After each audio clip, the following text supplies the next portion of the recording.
كمنو توي مسلمان أولا يخوما نقاط زار وسكاتي بيكتريا كين بعشيرة يكتريا كين بزبان يكتريا كين بكتوري يكتريا كين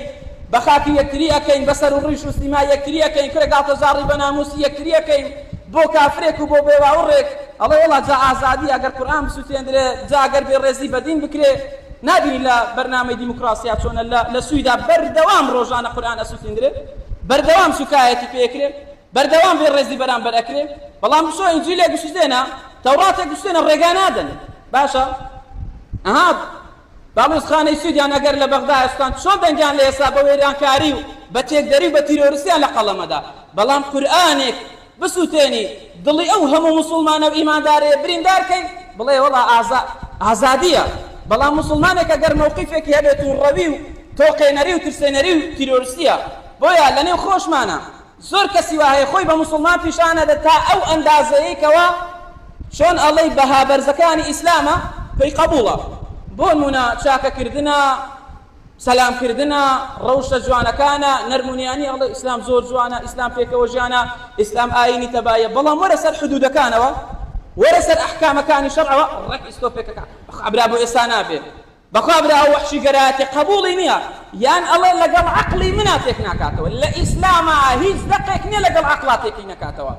ئەوە عەقڵی تۆیە لەگەڵ ئەم دەقێ تێک ناکاتەوە هیچ شتێک نییە کەوا لەگەڵ عەقڵا دژایەتیە بێ بەڵام هەیە کە عەقڵ پێی ناگات چونکە عەقڵ جاروێ ئەی پێکێ جاروێ نای پێکێ بەڵام شەریعەتەکەی رب العالمین لە هەموو شتێک ئای پێکێ إن الذين أجرموا كانوا من الذين آمنوا يضحكون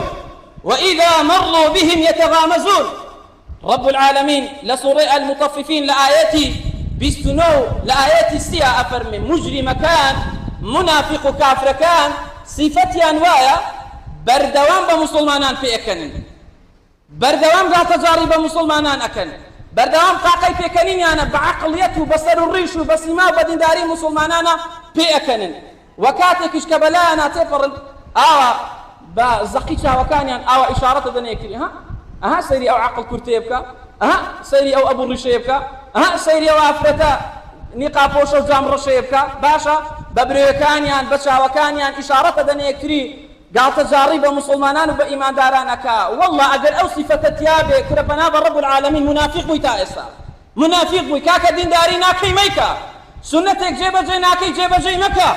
بلام بوتنية بهي شوازي قال تجاري بواجبات كانوا بسنة كان رسول الله صلى الله عليه وسلم بوتنية